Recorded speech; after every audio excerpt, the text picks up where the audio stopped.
Bonjour et bienvenue à notre démonstration de mYahoo Cloud.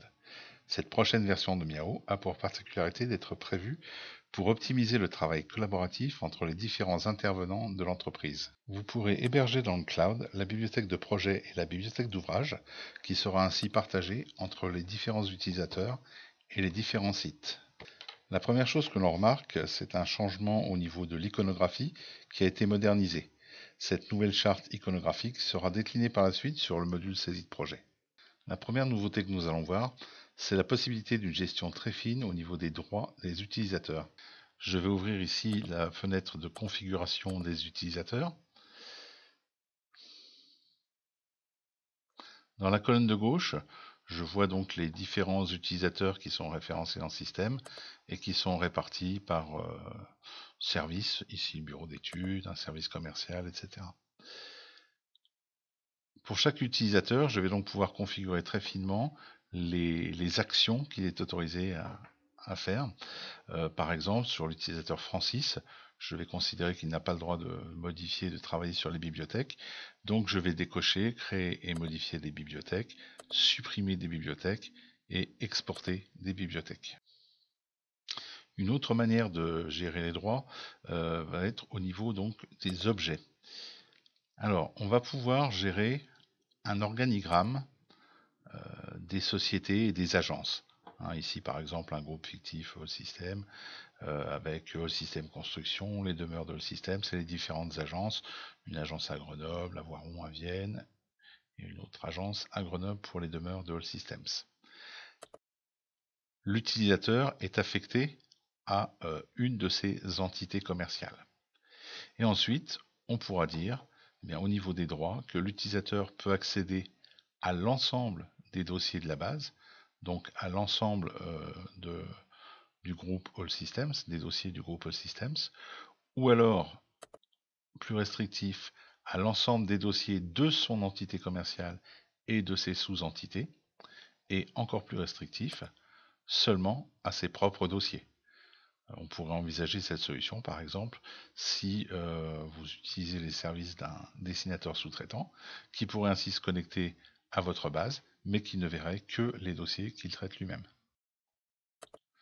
Nous allons maintenant simuler un scénario autour d'un projet de construction qui ira depuis donc le premier appel reçu par la standardiste jusqu'à la phase travaux. Voilà, donc au départ, la standardiste de la société va recevoir un appel d'un prospect qui désire construire une maison. Il cherche un terrain au sud de Grenoble et pour construire une maison de 4 chambres plus garage. Donc nous allons aller dans le contexte commerce, dans la liste des clients et créer un nouveau client. Nous allons donc remplir la fiche avec les différentes informations. Donc là, il s'agit de Monsieur Martin, Pascal. Voilà, nous allons rentrer donc les premières informations que nous avons. Donc un numéro de portable. Et dans les observations, alors pour aller un petit peu plus vite, je vais copier un texte qui a été préparé. Voilà, donc les informations par rapport à sa recherche ici. Nous allons aussi affecter ce prospect à une entité commerciale. Donc ça va être All Systems Construction et éventuellement directement à un des commerciaux de la société. Nous allons dire donc à Jean-Luc. Voilà, lorsque je valide la fiche, eh bien un email est envoyé automatiquement à Jean-Luc pour l'informer qu'une fiche client qui le concerne a été créée. Donc un peu plus tard, Jean-Luc va rappeler ce prospect et avoir avec lui donc son premier rendez-vous commercial. Donc pendant ce rendez-vous, il va pouvoir ouvrir la fiche concernant ce prospect et l'enrichir avec les différentes informations qu'il va récolter, comme par exemple ses revenus, son apport, le budget total, maison plus terrain. Voilà. Ils vont aussi pouvoir donc se lancer dans une recherche de terrain. Cela va nous permettre d'introduire une autre nouveauté, donc une base de données géographique complète des 36 000 communes de France. Celle-ci va nous permettre de faire une recherche géolocalisée dans le fichier des terrains disponibles. Je vais ici aller sur l'onglet Terrain. Je vais choisir la commune qui va servir de centre à la recherche. Donc ici, donc, par l'intermédiaire du code postal, je vais trouver donc Grenoble. Et je vais dire que je cherche, par exemple, à 5 km autour de Grenoble. Alors notre base de terrain ici pour l'exemple est assez restreinte et donc à 5 km je n'ai pas de terrain. Je vais tenter jusqu'à 10 km. À 10 km j'ai 2 terrains disponibles et comme le client le souhaitait, je vais voir jusqu'à 15 km. Et à 15 km j'ai 3 terrains. Je vais les sélectionner et les visualiser sur une carte. Donc ces terrains vont s'afficher sur une carte Google Maps. Je vous rappelle que le client, le prospect, cherchait un terrain au sud de Grenoble. J'ai ici un terrain qui correspond à sa demande. Si je clique sur la punaise qui correspond, donc ça m'ouvre une fenêtre avec ici donc tous les renseignements concernant ce terrain. Nous allons donc trouver dans cette boîte de dialogue des photos du terrain par exemple. Voilà, je peux demander à les voir en plus grand. Je peux choisir la photo qui sera la vignette principale pour cette fiche terrain. Je vais avoir bien sûr toutes les informations de localisation, l'adresse, les coordonnées GPS, latitude, longitude, et tous les renseignements intéressants concernant le projet, bien sûr sa surface, son prix de vente, les références cadastrales, etc. Et nous allons en profiter pour voir une autre nouveauté donc, dans le logiciel, une gestion électronique de documents intégrés. Je vais ici aller donc sur l'onglet Documents de cette fiche terrain. Et là, je vois donc que l'on peut associer à différents objets dans le logiciel des documents, comme ici par exemple des fichiers PDF, de documents d'urbanisme, le PLU de la commune et un règlement de lotissement, et ici un fichier DWG, le plan de géomètre. Donc on pourra associer tout type de fichiers, que ce soit des PDF, des images, des fichiers DWG ou autres, Word, Excel par exemple, à par exemple un terrain, un client, un projet. Pour télécharger donc un de ces documents, il suffit de faire un double clic dessus et le document, un PDF ici, arrive sur ma machine. Le commercial va avoir aussi une nouvelle fonctionnalité à sa disposition, la demande de création de projets dématérialisés. À l'issue de ce premier rendez-vous, donc, Jean-Luc a maintenant tous les éléments en sa possession pour demander au bureau d'études de démarrer un avant-projet. Donc il va pouvoir créer une fiche à cet effet. Je vais ici dans le contexte projet et je vais ici sur l'onglet demande de création de projet. Nouvelle demande. Voilà. Donc on va ici donner donc un libellé, Monsieur Martin à Jarry. Voilà. Ici, il va donc donner les informations, le détail utile pour commencer à créer un projet. Donc un projet de 4 chambres, 140 à 150 mètres carrés habitables, R+1 garage en sous-sol sur un terrain de pente 12% et avec un style contemporain. Il peut aussi directement donc affecter une affaire à ce projet. Donc l'affaire de Monsieur Martin et indiquer donc dans le fichier des terrains quel est le terrain qui a été retenu. Ici donc le terrain de Jarry. Il va aussi pouvoir, s'il le souhaite, affecter un dessinateur principal pour ce projet. On va par exemple choisir Christian. Lorsque je vais valider cette fiche, eh bien, Christian recevra automatiquement un email pour l'informer qu'une demande de projet le concernant a été créée. S'il n'y a pas de dessinateur principal, c'est le responsable du bureau d'études qui recevra cet email. On a ici aussi un onglet documents, à nouveau la gestion électronique de documents, et donc on pourrait associer à cette demande de création de projet des documents, donc par exemple une fiche de prestation, un croquis ou autre. Nous allons maintenant faire un petit saut dans le temps, et donc quelques jours après, le projet est saisi. Voilà. Donc là, nous ne vous montrons pas comment on crée un projet, comment on saisit un projet, comment on produit les documents graphiques, hein, vous connaissez ça très bien. Voilà. Jean-Luc retrouve donc ici le projet, et dans la fenêtre ici, documents du cloud, différents documents qu'il peut consulter. Donc il va pouvoir voir des documents par exemple en PDF, des planches qui ont été produites par le bureau d'études, des images de synthèse aussi, hein, comme celle-ci par exemple. Donc des images qui sont produites ici par le module MIAO Design que vous pourrez voir par ailleurs. Voilà, des images extérieures, des images intérieures.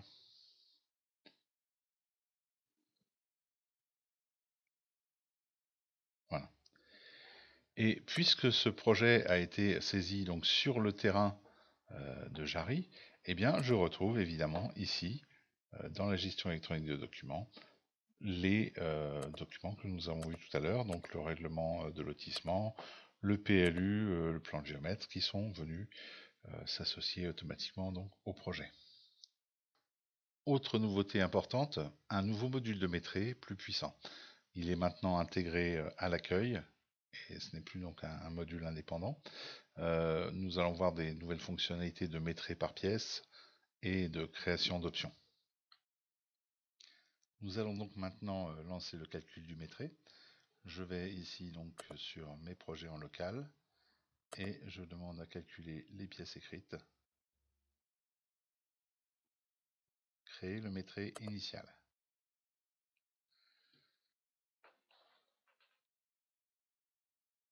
Donc le module de Métré de pièces écrites que vous connaissez bien s'ouvre et calcule maintenant le Métré.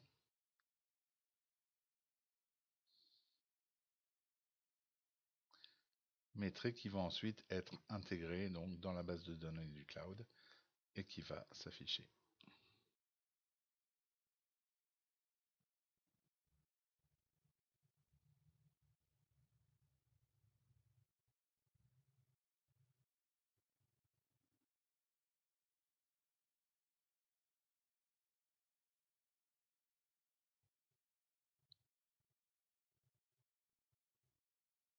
Voilà. Autre nouveauté importante, c'est la localisation du Métré et de la notice par pièce. Ça va permettre une simplification importante de la bibliothèque, moins d'articles, et donc un gain de temps dans la mise à jour des prix de ces articles. Je reviens ici au Métré que je viens de calculer. Donc on va avoir la possibilité de choisir entre plusieurs modes d'affichage, hein, par corps d'état déjà. Donc là c'est tout simplement par lot en fait, hein. Donc je vais avoir les terrassements, traitement antithermite, aménagement paysager, maçonnerie, façade, etc. Ensuite je peux détailler par corps d'état et par niveau. Alors on va aller voir par exemple dans la maçonnerie. Voilà. Ici donc j'ai mon lot maçonnerie. J'ai d'abord un premier détail au niveau du projet, hein, parce que l'implantation par exemple n'appartient pas à un niveau particulier. Et ensuite je vais avoir le détail donc par niveau. Ici pour niveau -2 les semelles de fondation. Ici pour le niveau -1 donc le sous-sol, bon, par exemple les agglos de 20. Hein, et dans niveau 0, etc. Donc un détail niveau par niveau. Et plus nouveau, donc la possibilité d'afficher le détail pièce par pièce.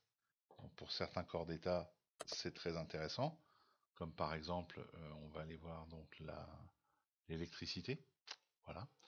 Ici donc dans l'électricité, je vois le niveau -1 avec les pièces, dégagement, garage qu'il constitue. Puis dans le niveau 0, eh bien ici j'ai ma salle de bain, ma chambre 1, ma cuisine, avec dedans, donc, par exemple, ici, une prise 16 ampères plus terre. La nouveauté, c'est que pour avoir ces prises 16 ampères plus terre localisées par pièce, je n'ai plus besoin, comme dans la version actuelle, d'avoir autant de prises en bibliothèque qu'il y a de pièces à métrer. Donc, dans la bibliothèque, la future bibliothèque, eh bien, cette prise 16 ampères plus terre, c'est le même ouvrage et il n'y en a plus qu'une. Donc, par exemple, un seul prix à changer, à mettre à jour. Actuellement, j'ai fait un petit décompte, il y en a 37 prises, autant que de pièces possibles. On visualise aussi dans cette fenêtre donc la chose la plus importante à la suite de ce métrait, c'est le total du déboursé hors taxe de ce quantitatif. Autre nouveauté importante, la possibilité de calculer des options d'avant-projet. On va donc pouvoir chiffrer des options pour le client. Par exemple, ici, on va remplacer une fenêtre du séjour par une baie coulissante. Donc je sélectionne cette fenêtre et je la remplace ici donc par une baie coulissante de 2,80 m. Je vais repositionner les raidisseurs. Voilà. Et donc je sauvegarde et je n'ai plus qu'à aller recalculer le métrait.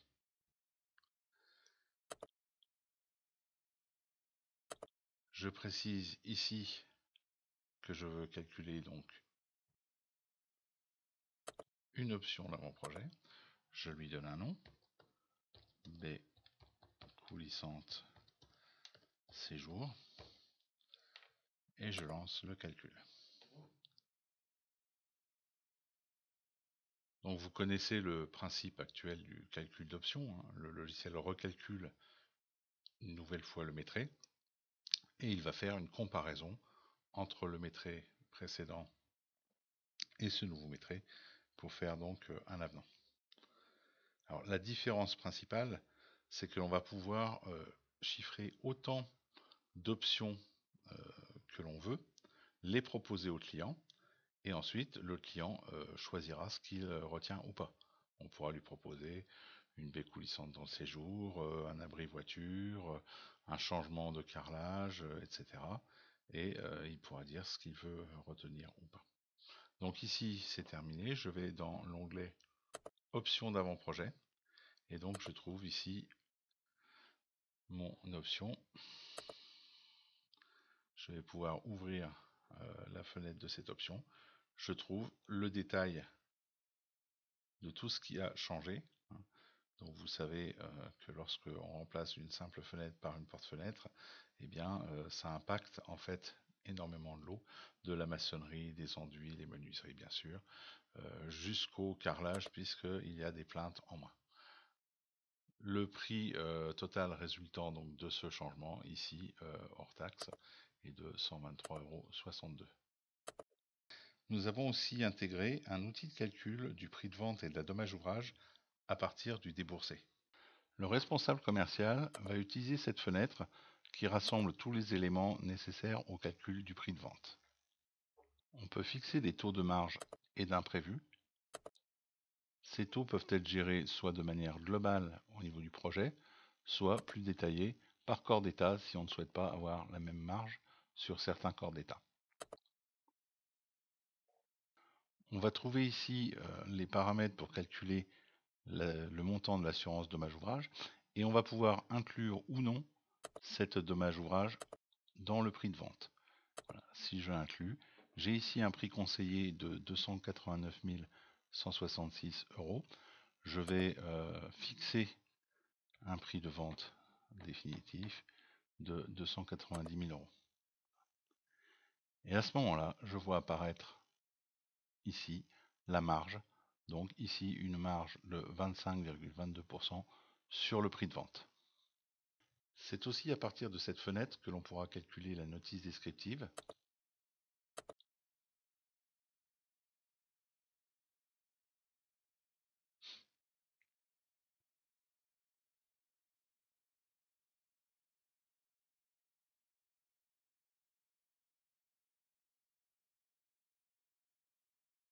Voilà, la notice est calculée et s'affiche maintenant sous cette nouvelle forme d'arborescence.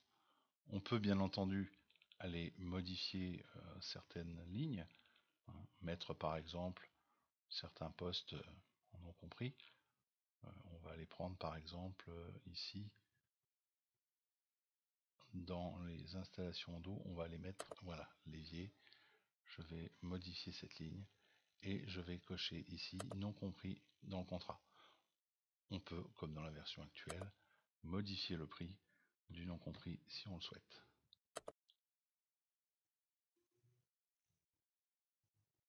On va pouvoir imprimer cette notice et on va voir ici la nouvelle présentation des éditions.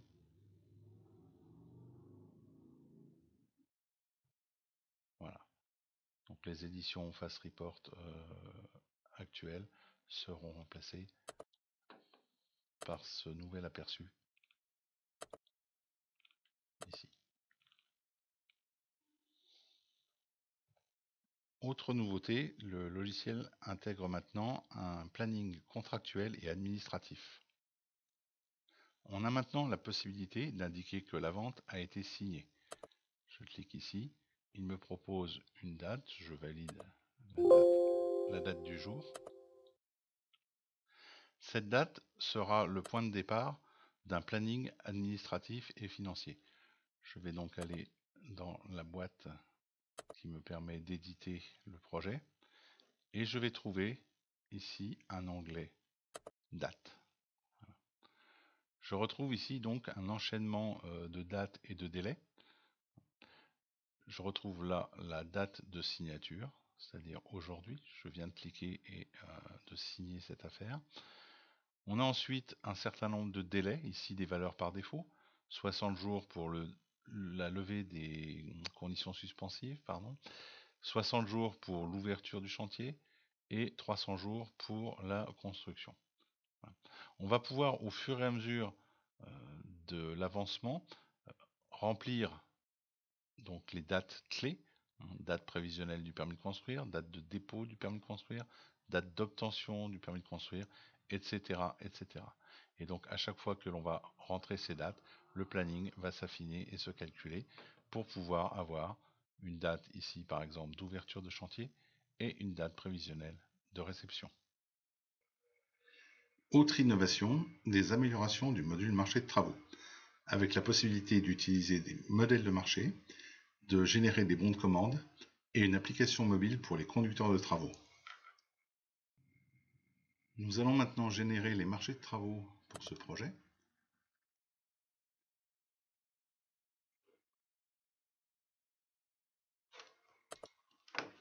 Je vais cliquer donc sur le bouton affecter un modèle. Je choisis un modèle de base ici. Et donc automatiquement, cela va affecter donc un modèle de corps d'état et le mettre à jour à partir du maîtrise du projet.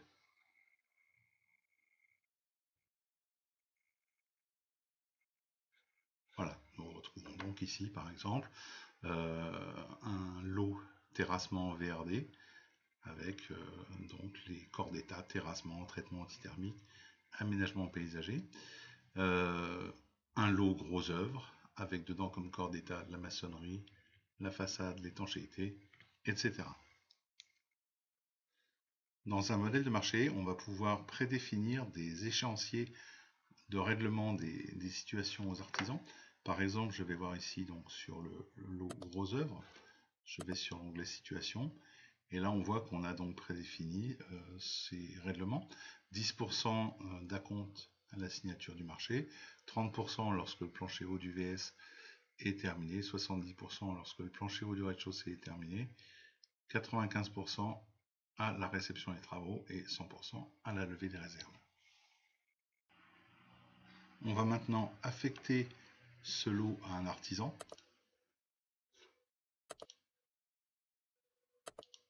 Voilà, j'ai ici une liste d'artisans. Je vais prendre par exemple la SARL Hernandez et je fais choisir.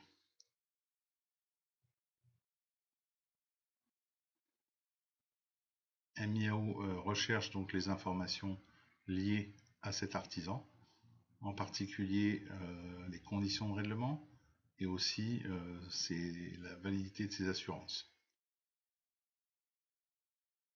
Voilà, donc tout est arrivé ici.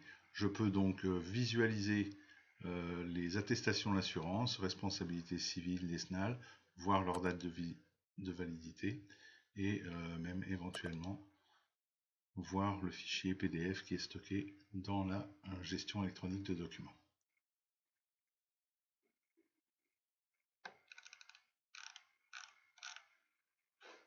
Voilà.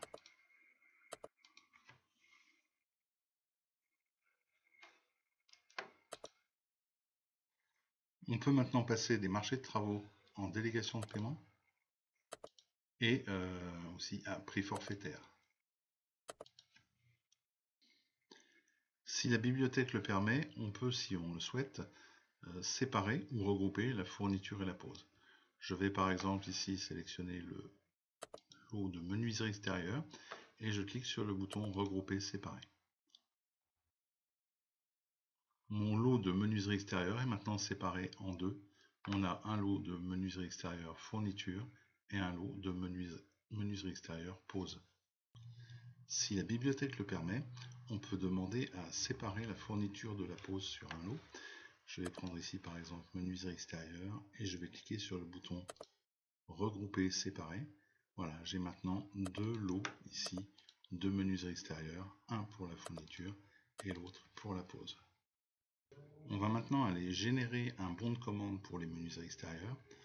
Je sélectionne donc le lot, je vais sur composition du lot, je sélectionne les articles que je souhaite commander. Alors on n'est pas obligé de commander tout chez le même fournisseur, hein. Si on souhaite, on peut faire plusieurs bons de commande. Et lorsque j'ai sélectionné mes articles, je fais clic droit, créer un bon de commande. Cela m'ouvre cette fenêtre du bon de commande. Je vais pouvoir choisir un fournisseur. Ici, dans ma liste des tiers, je vais prendre par exemple le fournisseur Remat. Et je n'ai plus qu'à compléter quelques petites indications, comme par exemple une date de livraison souhaitée, des dates d'alerte de commande, etc. Voilà, mon bon de commande est prêt à être imprimé. À la suite de MiOutCloud, plusieurs applications mobiles seront disponibles. La première sera à destination des conducteurs de travaux.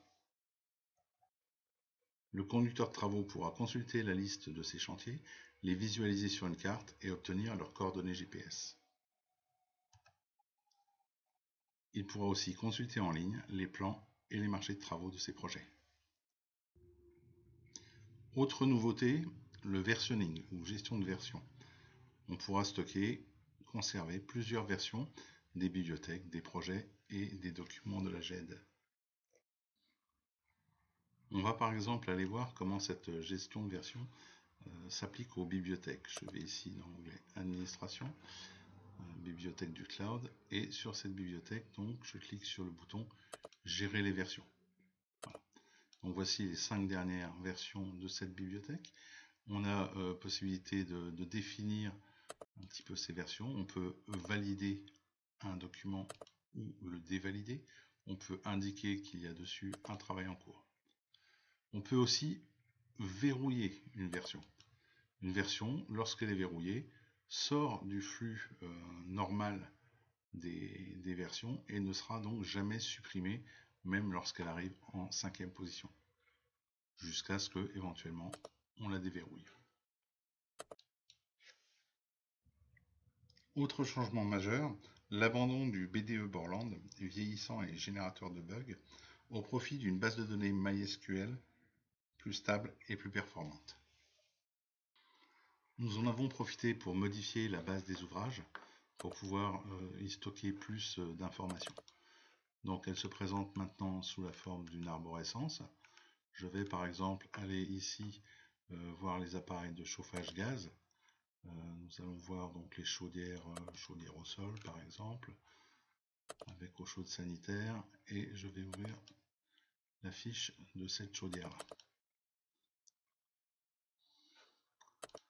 Voilà donc la nouvelle présentation d'une fiche d'ouvrage ou d'article. On retrouve donc les informations classiques, hein, comme le libellé, l'unité, la liaison de notice. On va trouver aussi une nouvelle gestion des prix. Donc les prix maintenant pourront être définis par secteur géographique. Ici par exemple j'ai un prix pour le secteur de Grenoble, 2451 € pour cette chaudière, et un prix pour le secteur montagne, 2593, un petit peu plus cher pour tenir compte des frais de transport plus élevés. On pourra aussi avoir des prix différents en fonction de date. Par exemple, ici j'ai deux tarifs pour Grenoble, un tarif actuel donc en 2016 et un tarif qui rentrera en vigueur en 2017, au 1er janvier 2017. Cela permet éventuellement de préparer des bordereaux de prix à l'avance et qui rentreront automatiquement en vigueur à une certaine date. On peut rentrer des descriptifs techniques et aussi un descriptif commercial, éventuellement, donc plus destiné au client final, et des images liées à l'article. On va retrouver aussi un onglet documents, hein, toujours la gestion électronique de documents, et on va pouvoir associer à un ouvrage eh bien, des documents, des images, des photos, des textes, des documents PDF, etc. Là, par exemple, une notice d'installation pour la chaudière. Je la charge.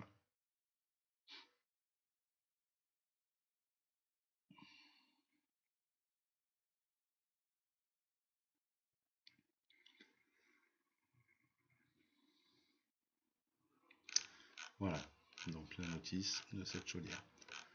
C'est pratique car lorsqu'un client vient vous demander plusieurs années après la livraison les modes d'emploi de tel ou tel élément, c'est parfois un petit peu compliqué à retrouver. Là, c'est stocké, impossible de les perdre. Nous avons aussi ajouté une gestion améliorée des formulaires PDF, ce qui permettra d'une part une intégration plus rapide des formulaires officiels CERFA, hein, comme le formulaire de permis de construire qui, vous le savez maintenant, évolue plusieurs fois par an, mais aussi la possibilité d'intégrer vos propres formulaires, c'est-à-dire des formulaires personnalisés par rapport à vos besoins. Nous allons aller voir les formulaires de permis. Je vais donc dans le contexte projet, je clique sur le bouton formulaire. Voilà. Donc dans cette liste, j'ai le permis de construire de maison individuelle, j'ai le CERFA autre demandeur lorsqu'il y a plusieurs conjoints qui déposent le permis, l'ouverture de chantier. Progressivement, avant la sortie du logiciel, nous rajouterons tous les formulaires nécessaires comme la déclaration d'achèvement des travaux, les permis modificatifs, etc. Donc, comme d'habitude, il suffit de cliquer sur le bouton mettre à jour et je vais avoir donc le formulaire qui se remplit tout seul avec les informations du projet, donc les noms, adresses du terrain et les surfaces de plancher calculées par le logiciel qui viennent s'intégrer automatiquement dans le formulaire. Il n'y a donc plus qu'à l'imprimer.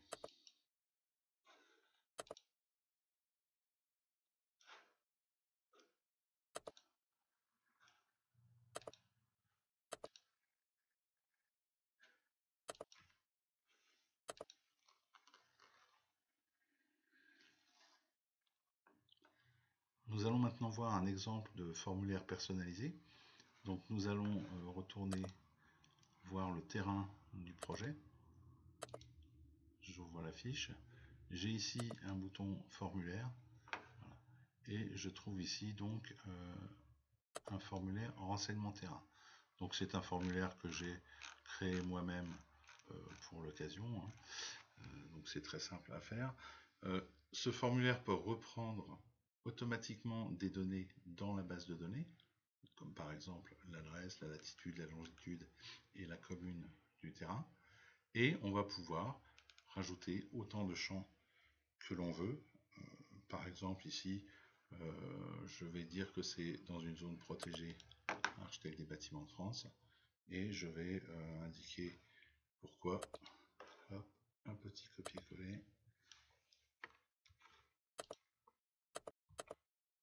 Voilà. Lorsque je vais fermer ce formulaire, eh bien, il va être enregistré et donc ces informations pourront être récupérées plus tard par moi ou par n'importe quel autre collaborateur de la société.